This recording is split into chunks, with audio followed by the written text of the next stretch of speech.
This is the In Focus podcast from The Hindu.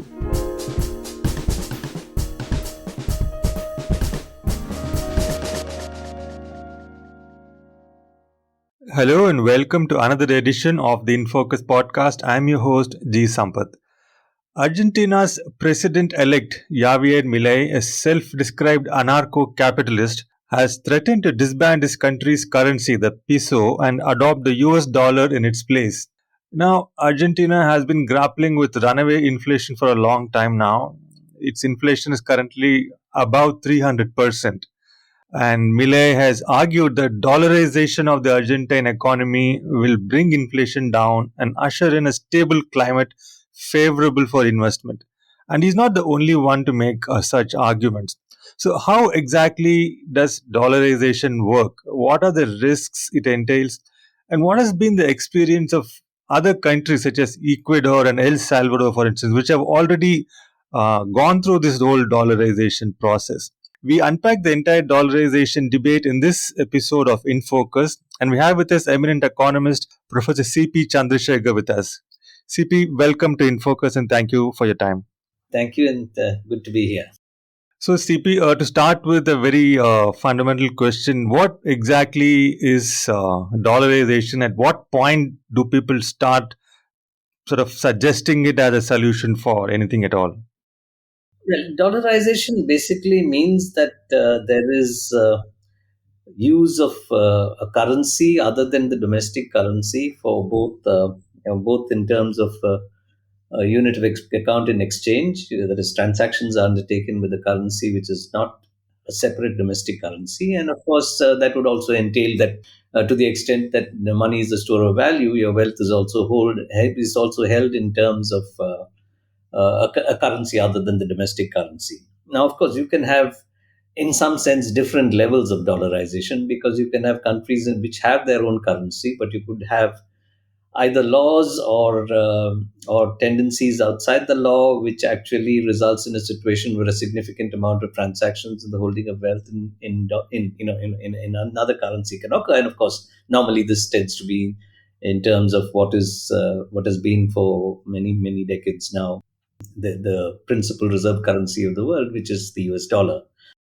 No, CP, just to clarify one thing, you said that there are different levels of dollarization and they depend to some extent on in what currency the wealth is stored. So does this mean there is a certain level of dollarization in India as well? Because a lot of black money is held in dollars or whatever in other countries, in Cayman Islands and those kinds of tax havens. So and those money through round tripping they make their way back to India.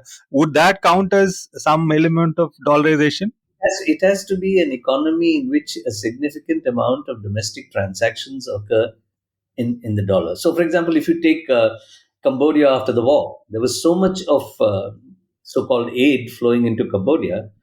Uh, you know, much of the money, much of the economic activity in Cambodia was completely linked to the volume of aid which was coming in. It's coming in dollars. So Cambodia was a completely dollarized economy, even though it had ostensibly had its own currency.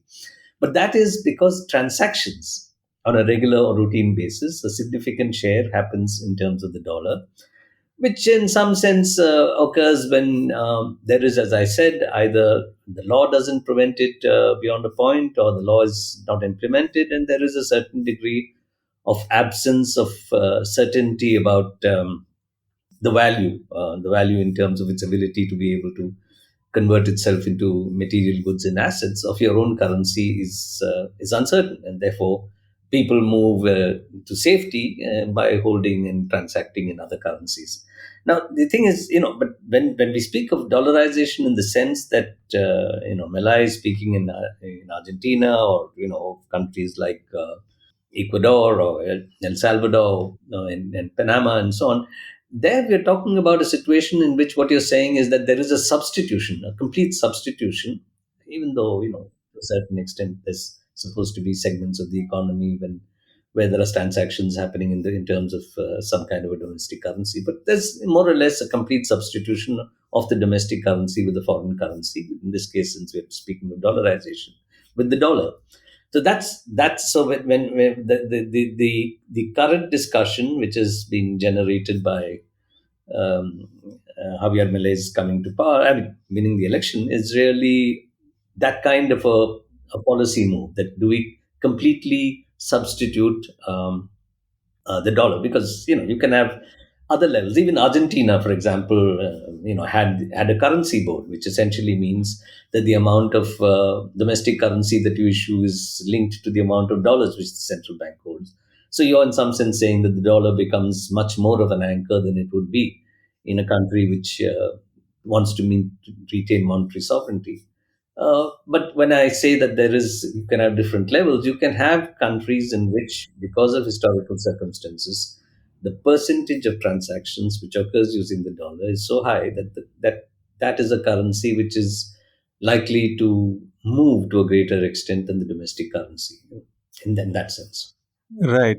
Anyway, before we come to the inflation question and Arjit, I was just wondering again, going back to the whole how we understand dollarization, and you spoke about a substitution of your internal or domestic national currency with an external currency. So, would you say that Greece, for example, after it became part of the European Monetary Union, the euro became its default currency? It doesn't have any control over the monetary policy, monetary policy in particular.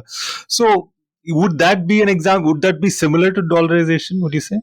Well, there's one difference there, and the difference there is, you see, because if you actually go in for dollarization of the kind that, let us say, El Salvador, Ecuador gone in for, it basically means that your own central bank doesn't have the right to issue currency. Okay, and the point is, but these are not countries which are part of some kind of a monetary union. Greece, on the other hand, was part of a monetary union. So it adopting the euro was essentially an acceptance that the European Central Bank is the central bank of Greece as well, not just of Okay. the other European countries. But Greece in itself does not have a Greek central bank, right? So isn't that a similar kind of situation? But that way, in essence, most of the countries in the European Union don't have their central banks. But you wouldn't, speak of it in terms of them having, you know, completely given up their currencies because of the fact that you still have the drachma, and I mean, you had the drachma at one point of time, and now you have the euro. So if you go to Italy, you have the euro, isn't it? So but the the central bank of Italy is the European Central Bank. So the point is, however, what it really means is you don't have the ability to be able to issue your own currency at the national level and to adjust the value of your currency relative to other currencies, which became Greece's major problem. That it essentially, in a context of balance of payments difficulties, and when it was, you know, when it needed to sort of maybe bolster export competitiveness, if it had its own currency, it could devalue its currency. Because when you devalue your currency, it basically means that the prices of your exports in terms of foreign currencies comes down. Okay, and if that happens, you obviously become more competitive. Now you lose that right. You cannot do that because of the fact that your currency, you cannot devalue your euro as opposed to others' euro because it's a common euro.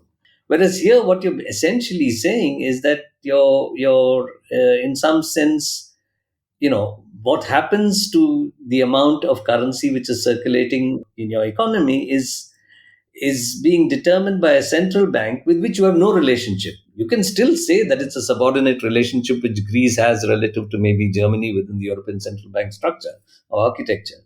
But at least in principle, it's supposed to be a central bank for everybody. Whereas here, you're not really. It's not even in principle. So you're basically saying that there is, in terms of the right to issue the currency, that rests with the central bank of with the Federal Reserve, and you're giving up your right to actually be able to issue currency. Right.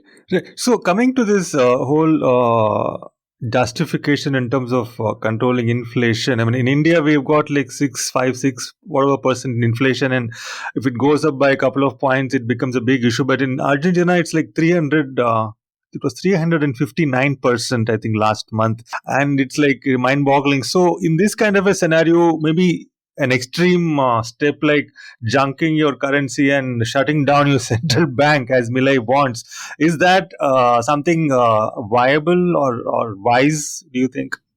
Well, what you know.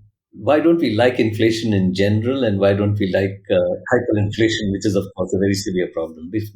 Besides the huge disruption it creates, and it shouldn't have been allowed to reach the stage it has. You're basically saying that the reason you don't like it is, in essence, it has certain consequences for the mass of the population, which is not in a position to be able to ensure that its incomes keep pace at all with the rise in prices. And of course, if it's hyperinflation, they're basically saying that there's a huge squeeze which occurs in terms of the ability of citizens, or citizens who are not, in some sense, whose earnings are not indexed to the price level. You're actually squeezing their consumption. You're actually having it's a kind of profit inflation which squeezes their consumption. And when it reaches hyperinflation stage, you're basically saying the whole economy is destabilized. Now, obviously, therefore, we are not for hyperinflation. Okay. It should not be allowed to occur. We should have solutions. We should be able to deal with it at an early stage. And it's a complex issue why certain economies get trapped in it. And this tends to be much more in the Latin American context and so on. But the point is, does actually going in for dollarization, offer an answer? Well, it possibly does offer, from the experience which we've had in other economies, it offers an answer in terms of reining in inflation. Now, it reigns in inflation because of the fact that the ability of people to be able to access the dollar, or the ability of the domestic central bank to actually expand money supply in keeping with the increase in demand for money, which of course would be related to the movement in the price level, that doesn't exist anymore. So you're in some sense saying that you're going to hugely squeeze consumption and of course investment demand in order to be able to bring prices under control. It's not just that, if you give up one currency and hold the dollar, because supposing you're an oil importing country. By the way, two countries like Ecuador and El Salvador had some access to oil revenues, not always as a large amount, but they did have, which does make a difference. But supposing you're an oil importer and international oil prices go up, you could be a dollarized economy, but your dollar price of your oil in your domestic market will go up. And you're basically in some sense saying that therefore there is that if you have cost pressures pushing up prices, and you're really talking about a situation in which there isn't enough foreign exchange earnings for you to be able to import commodities to hold the price level. So supposing you have a bad harvest, I mean, okay, so if you're a dollarized economy, you say it doesn't matter, I'll import from abroad. But you're presuming that people have enough dollars to be able to, in some sense, quickly undertake this kind of replacement. You are going to be in a situation where you can say that part of the way in which this occurs is not because of the fact that international prices now begin to influence domestic prices in a far bigger way, which they do, but it also is because of the fact that you're in a position to be able to squeeze consumption and investment. So the sort of the implications for income growth, and income growth particularly among those people who are not able to easily access the dollar incomes which now the economy is generating, is being squeezed. So it also has its deep negative consequences. Like what consequences? I mean, there are reports that Argentinians, and because it's usually the case in Latin America, as you said, this hyperinflation is not limited to one country. There are a lot of Argentinian citizens, apparently, according to reports, who have their savings in dollars. For instance, they accumulate dollars, and that's one of the reasons I think Milei.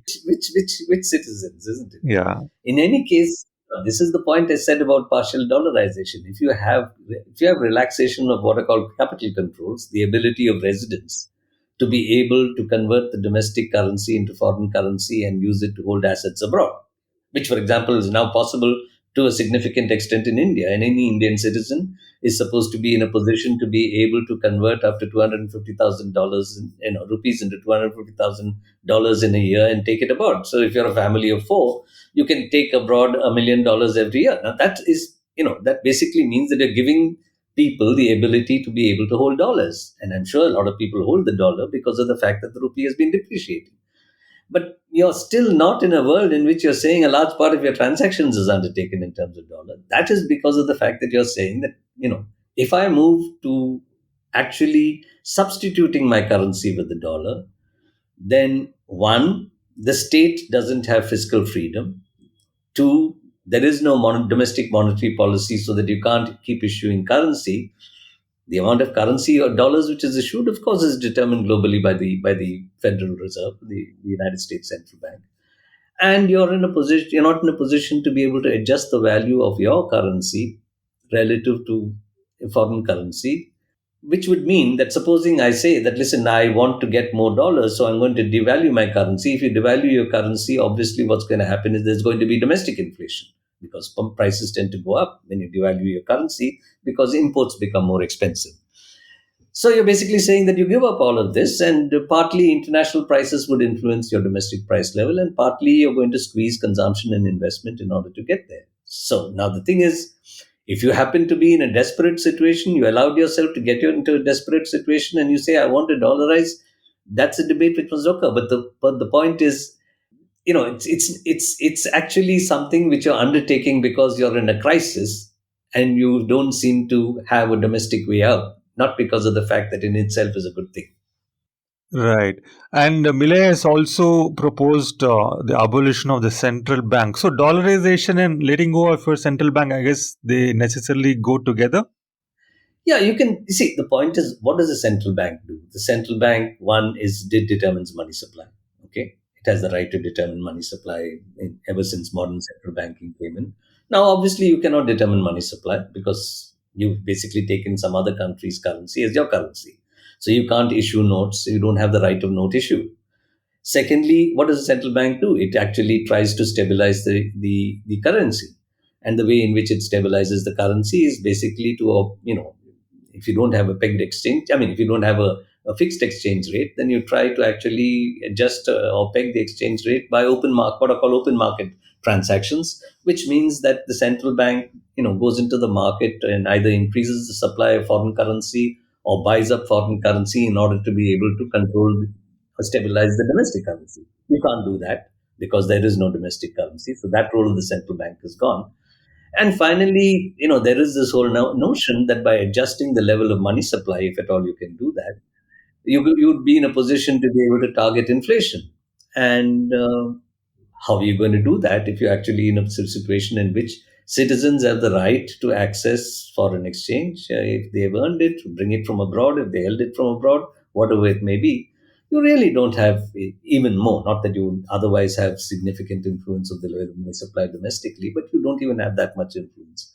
So yeah, all the functions of the central bank now cannot be undertaken: stabilizing the currency, issuing additional currency, domestic currency, serving as the lender of last resort. If your banks get into difficulties, they can go to the overnight window of liquidity problems. They can go to the overnight window of the central bank and borrow because the central bank is in a position to be able to always give you domestic currency.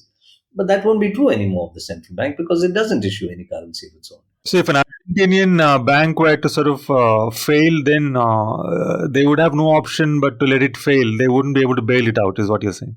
Or find a foreign buyer to come and buy it up and bail it out. Okay. So you don't have to shut down. You can actually have a new owner who then puts in the money to revive the bank and make the profits from it if you get profits subsequently. Right. Okay. So, can you talk a little bit about these countries which have gone in for dollarization, and how did they sort of manage the challenges which you've outlined? In terms of when you don't have a central bank which can be this lender of last resort, bring about some kind of stability through its monetary policy. All these things which you just mentioned. How did Ecuador and Panama and El Salvador manage it? Because we do know that they are mentioned as success stories of dollarization. Their inflation dramatically went down after dollarization. Panama, has been with this for a very long period of time. So really, if you're talking about countries which chose to dollarize, as it were, in more recent times, you're talking about, yeah, Ecuador is one country, El Salvador. I would say, don't only look at the inflation rate. Let's go and, I mean, if you're a country, let us say, which in 2000 or 2001 decided to dollarize, and we are now in 2023, so that's about 2 decades. And if you look at all the other evidence, I mean, many of these countries hardly have a manufacturing sector. They hardly have most of them are predominantly service economies. They benefited to a certain extent with some oil. As I said, some they're not oil rich, but Ecuador still has reserves which it can exploit if it's in a position to be able to find the resources to make the investment, or find somebody, or change its position and get somebody to come and make the investment. So you basically are saying that if you look at let's say at the lowest level, if you look at economic growth, if you look at economic diversification, if you look at the pace of poverty reduction, if you look at the headcount ratio, poverty ratio, if you look at the extent of social deprivation in terms of access to health and education and so on. I mean, these are not great. I mean, in what sense are they I mean, success? Didn't Ecuador have some success in poverty reduction under Rafael Correa and all that? Yeah, but it was under Rafael Correa, and that many Latin American countries had, and that oil mattered for that.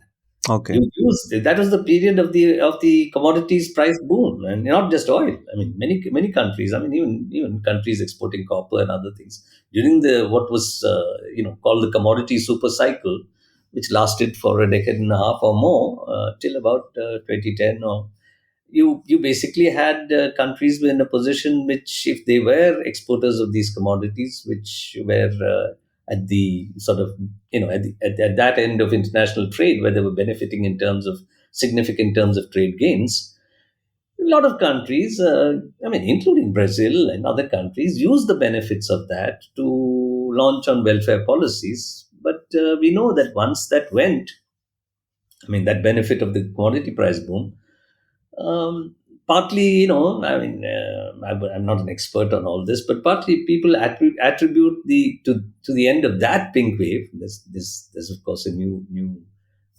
not as strong, but a new pink wave underway now. But that end of that pink wave was which actually adopted progressive policies, at least on the welfare front, as having been linked to the commodity price boom. So, I mean, I wouldn't attribute that to dollarization. Right. So you would say that dollarization would sort of more or less make it not really encourage investment, as Milei would argue.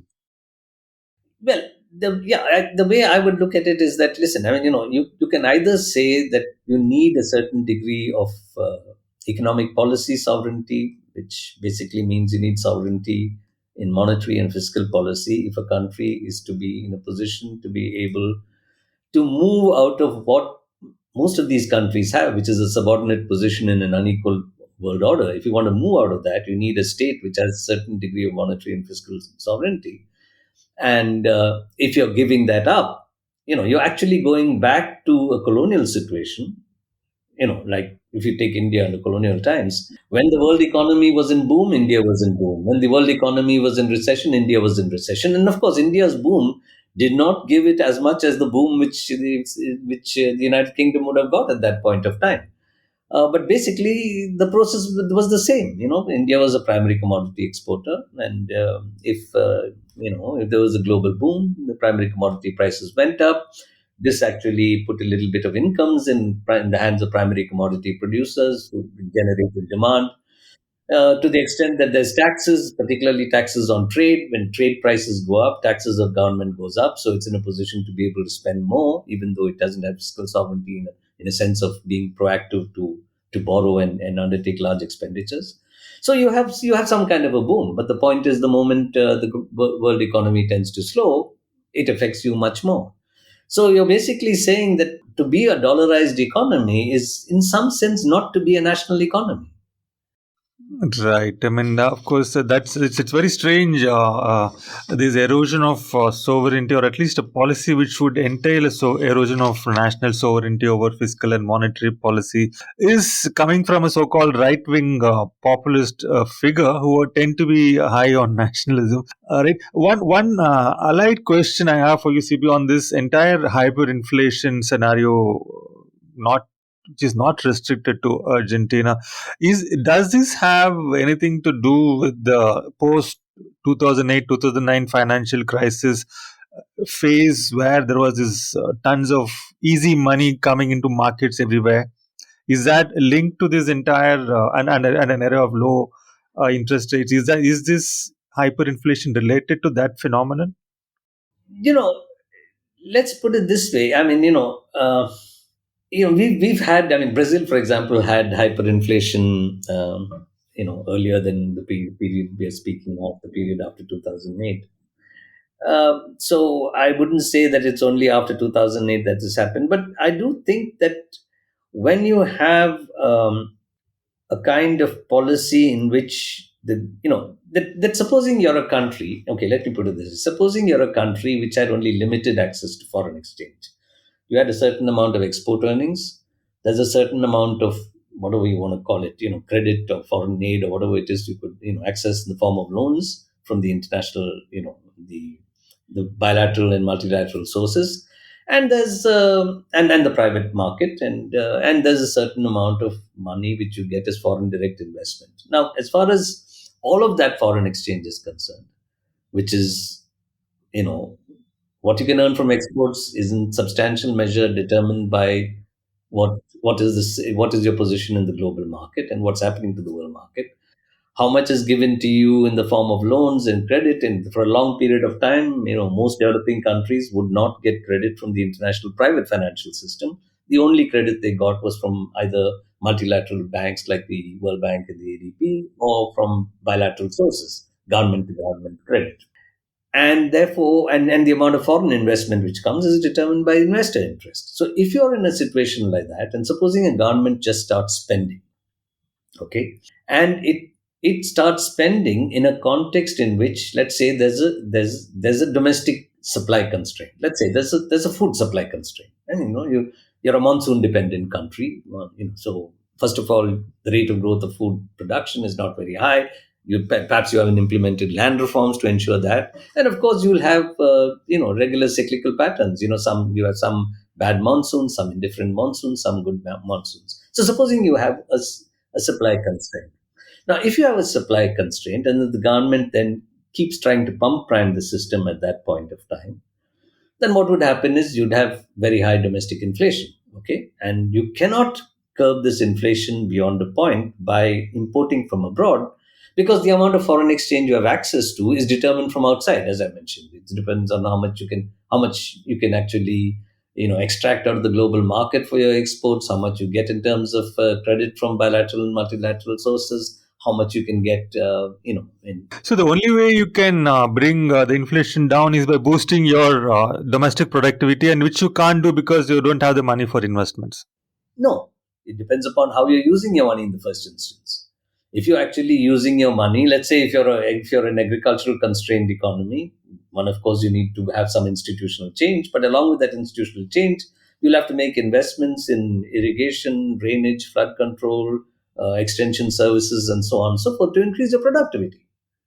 So, but if on the other hand, if I spend all of my money, I don't know, building infrastructure which doesn't seem to, because I think that having more airports in some places for whatever reason, I think, and etc., but don't do very much about agriculture, then you can run up against a supply constraint. And if you run up against a supply constraint, you would have inflation. So you basically need a policy which essentially says that, listen, I need to ensure that I am in some sense, given the amount of foreign exchange I have access to, I need, in some sense, to be able to launch on a strategy which will relax my supply constraints while I try to increase demand in the system through generation of employment, through public expenditure and the incentives that creates for private expenditure, etc. So you're basically saying that if you then which countries would choose not to do this? Countries which would choose not to do this either have to be countries in which inflation is not a problem. Not a problem because of the fact that, see, inflation results in social discontent. So if you're a democratic society, it is a problem. But if you're an authoritarian system, maybe it's not so much of a problem. Inflation would not be a problem if I actually think that I have, well, pretty large, even if not unlimited, access to foreign exchange. So if my wheat prices go up, I'll just import wheat and stabilize domestic prices with imports, because I'll just supply independent of my domestic production. Now, if you get yourself into this belief that you can always access foreign exchange, then you tend to ignore dealing with domestic supply constraints, undertake large expenditures in the belief that if at all I need to do it, I can control inflation by borrowing money from the international system. And in fact, a lot of my expenditure is financed by borrowing abroad, my state expenditure. So you see, so there is a logic to this system where at the point of time when you begin to realize that your reserves are running down and you know foreign creditors are not willing to roll over their debt or give you new debt, then you begin to generate this inflation, which is not easily controlled because of the context in which you are. Right. I mean, it's very clear that dollarization is not going to be the kind of quick fix which Javier Milei has been talking about. And I also really appreciate the point you made about how this is necessarily going to end up making your country a subordinate economy. I mean, if Trump wanted America first, and whoever does dollarization is going to be like second, Argentina second, and and so on. Thank you so much, CP, for really breaking down this sort of intriguing topic for our listeners. Thank you so much. It was a pleasure talking to you. Thank you. It's good to be here. In Focus will be back soon with analysis of the biggest news issues. In the meantime, you can find our podcast on Spotify, Apple Podcasts, Stitcher, and other platforms. Just search for In Focus by The Hindu. We'll see you soon.